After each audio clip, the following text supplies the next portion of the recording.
புரட்சிகர சமூக செயற்பாட்டாளர், முற்போக்காளர், 40 வருட காலமாக மக்கள் அரசியலை அர்ப்பணிப்போடு முன்னெடுத்து வரும் போராளி தோழர் சுகு அவர்களை அன்புடன் மேடைக்கு அழைக்கின்றோம்.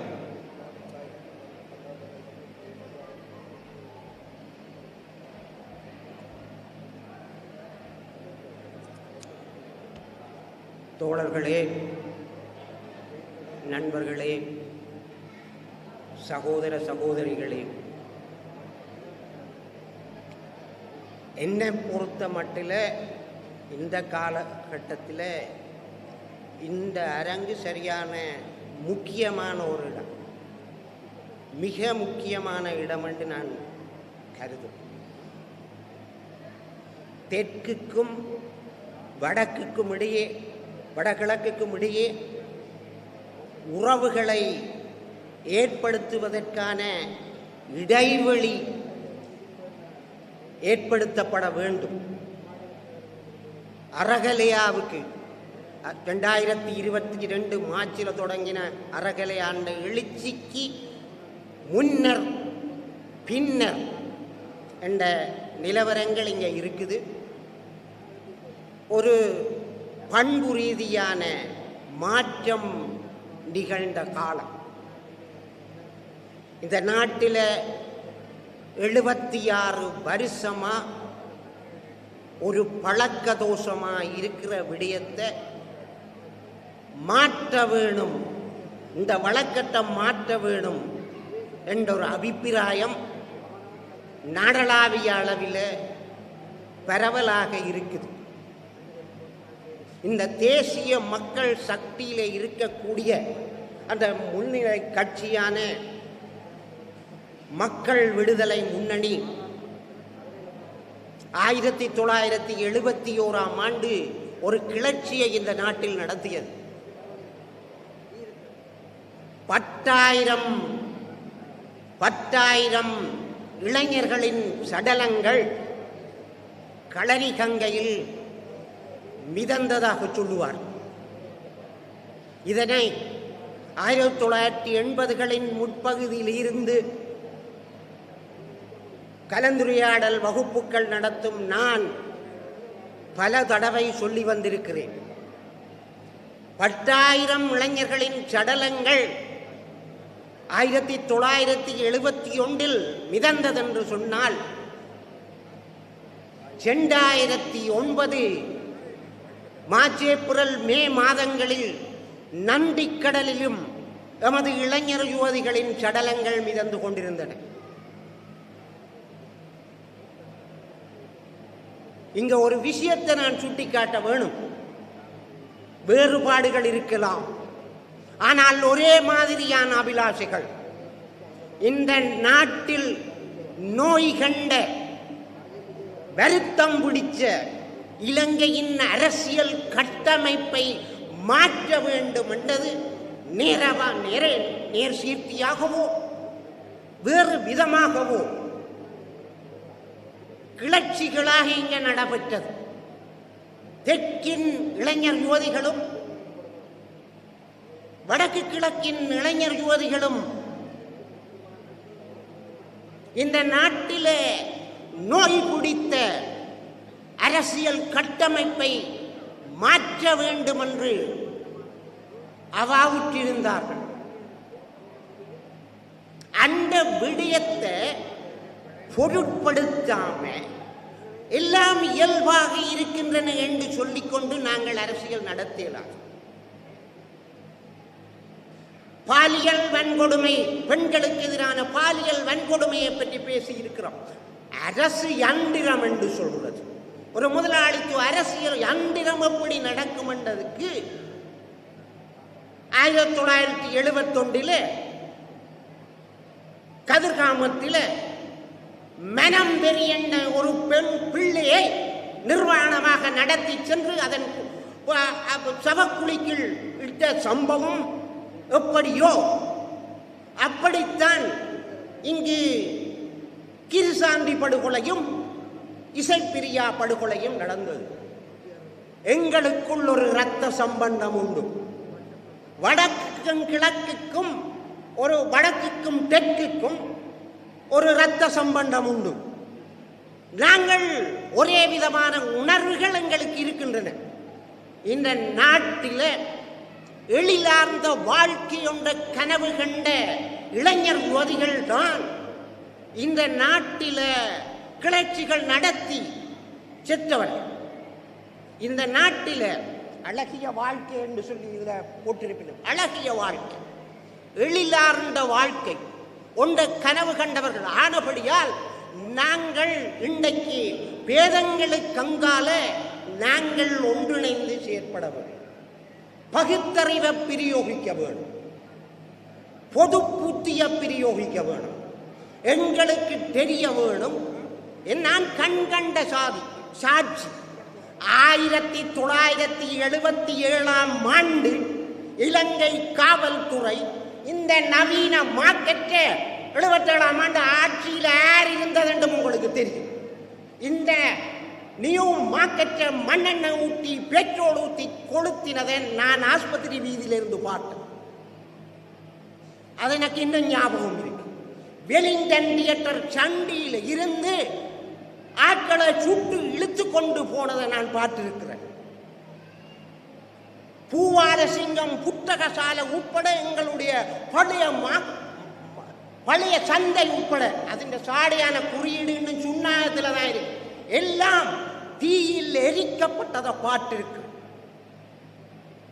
81 நூலகம் எரித்திட்டு போலீஸ் ஸ்டேஷனுக்கு முன்னாலே இருந்த துரையப்பா அந்த பவிலியன்ல இருந்து ஸ்டேடியத்தில் இருந்து நூற்றுக்கணக்கானவர்கள் விசிலடித்ததை நான் பார்த்திருக்கிறேன். அப்ப யார் இங்க ஆட்சியில் இருந்ததுன்றது எல்லாருக்கும் தெரியும். அப்ப இங்க ஆட்சியில் இருந்ததில்லை யாருக்கு தெரியும். அந்த சுடூர கற்களுக்கு மேல வெடிக்கிற கற்களுக்கு மேல நடந்து கொண்டு நாங்க போயிருக்கிறோம். பேராசிரியர் நூமான் அவர்கள் ஒரு கவிதை எழுதினார். நேற்று என் கனவில் புத்த பகவான் சுடப்பட்டு இறந்தார். எங்க சுடப்பட்டு இறந்தது? லைப்ரரி வாசலில், பொதுசன நூலக வாசலில். அரச காவலர் அவரை கொன்றனர். தம்ம பதத்தை அவருக்கு மேல போட்டு கொளுத்தினர். தம்ம பதமும் சாம்பராயினதே என்று சொல்லி எழுதினார். அந்த வகையில இந்த நாட்டில் அதுக்கு பிறகு 81 ஆண்டு இந்த நூல் நிலையம் எரிக்கப்பட்டு ஈழநாடு எரிக்கப்பட்டு 1983 இந்த நாட்டின் சமூகங்களை ஒரே அடியாக பிளவுபடுத்துறதுக்கான வன்முறைகள் நடந்தது. யாரு செய்து தெரியாதா எங்களுக்கு? பாலர் பாடமா நாங்க படிக்கணும். 50 வருஷத்துக்கு மேல பயங்கர அவசர கால சட்டம் இந்த நாட்டில் இருக்கு. இடைக்கிட விட்டு போனார். பயங்கரவாத தடை சட்டம் 40 வருஷத்துக்கு மேல இருக்குது. காணாமல் போனவர்கள், இங்கேயும் காணாமல் போக்கடிக்கப்பட்டவர்கள் இருக்கிறார்கள். 1979 ஆண்டு பயங்கரவாத தடை சட்டம் கொண்டு வரப்பட்டதின் போது 8 இளைஞர்கள் காணாமலாக்கப்பட்டார்கள். இன்பம் செல்வம் என்ற 2 இளைஞர்களின் சடலம் பண்ணை கடலில் மிதந்தது. அப்ப தொடங்கினது அந்த புதகுழி அரசியல். இங்க தொடங்கி அங்க சூரியகண்ட மட்டுக்கு நடந்தது. இங்க ஒரு கண்ணியமான எழிலார்ந்த வாழ்க்கை ஒன்று ஸ்தாபிக்கப்பட வேண்டும். அதுக்கு நாங்கள் புலவிட்டிருக்கலாம். ஆனா தெற்கும் வடக்கும் எல்லாரும் புலவிட்டிருக்கலாம். ஆனா தெற்கும் வடக்கும் இணைஞ்சு செயற்பட வேண்டிய தருணம் இது. நாங்கள் இணைஞ்சு செயற்பட வேண்டிய தருணம் இது. தேசிய மக்கள் சக்தியை பொறுத்த மட்டிலே எங்களுக்குள்ள அபிமானம் நாங்களும் அப்படித்தான் வேண்டது. அவர்களிட்ட இங்க சுரண்டப்படுகிற ஒடுக்கப்படுகிற மக்கள் தொடர்பான பிரக்ஞை இருக்குது. விவசாயிகள் தொடர்பான பிரக்ஞை இருக்குது. மீனவர்கள் தொடர்பான பிரக்ஞை இருக்குது. இந்த கார்மெண்ட் ஃபேக்டரி வழிய வேலை செய்கிற பெண் பிள்ளைகள் தொடர்பான பிரக்ஞை இருக்குது. மலையக தோட்ட தொழிலாளர்கள் லயன் காம்பராக்கள்ல பன்றி கொட்டகைகள் மாதிரியான வாழிடத்தில் 200 ஆண்டுகளாக வாழுறவர்களை பற்றின பிரக்ஞை அவர்கள்ட்ட இருக்குது. நாங்கள் உரையாடக்கூடிய மனிதர்களும் அவர்கள் தான். நாங்கள் சாதாரணமான ஆட்கள். அவர்கள் சொல்லுற சில விஷயங்கள் எனக்கு பிடிச்சு கொண்டது. இந்த 2 தடவை எம்பியா இருந்தவைக்கு பென்ஷன் கொடுக்க தேவையில்லை, லக்ஸரி வெஹிக்கிள் கொடுக்க தேவையில்லை. நான் அதுக்கு மேலாலேயும் சில விஷயங்களை சொல்லுவேன்.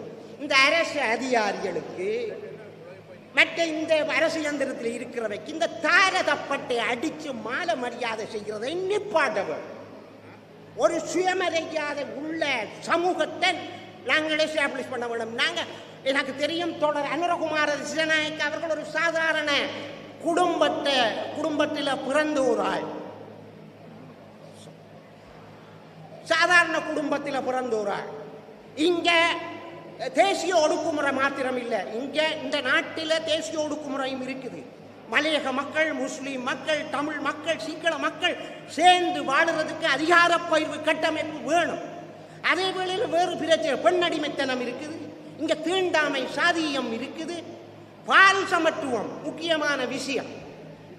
ஆண் பெண் சமத்துவம் தேசிய மக்கள் சக்தியால் கடுமையாக முன்னெடுக்கப்படுகிற ஒரு விஷயம். அரைவாசி பகுதியினர் கரணி அமரசூரியா அவர்கள் அமரசூரியா அவர்கள் பாராளுமன்றத்தில் பேசிக்க சொன்ன வீட்டில் இருக்கிற பெண்களும் ஒரு உழைப்பை நல்கிறார்கள், அவர்களுக்கும் சம்பளம் வழங்க வேண்டும் என்று சொல்லி இப்படியான பிரச்சனை வேணும். அந்த பிரச்சனை அவர்கள்ட்ட இருக்கு. 83ஆம் ஆண்டு கலவரத்தை நடத்தி போட்டு திட்டமிட்டு நடத்தி இந்த நாட்டை பிரிவினையாக்கி புலவப்படுத்தி போட்டு அன்றைக்கு இருந்த ஜே.ஆர். ஜெயவர்தனா என்ன சொன்னார்? இது நக்சல் பாரி கூ, நக்சலைட் கூ, நக்சலைட் சதி புரட்சி என்று சொன்னார். நக்சலைட் என்றது இந்தியாவில் இருந்த ஒரு தீவிரவாத ஒரு அமைப்பு. அதை அவர்கள் தான் இந்த 83 கலவரத்தை செய்தது, சிறைப்படுகொலை, இதுகள் எல்லாத்தையும் செய்தது ஜே.ஆர். ஜெயவர்தனா அரசு. அவர்களுடைய வாரிசுகள் எல்லாம் அதுக்கு உடன்பட்டு தான் இருந்தார்.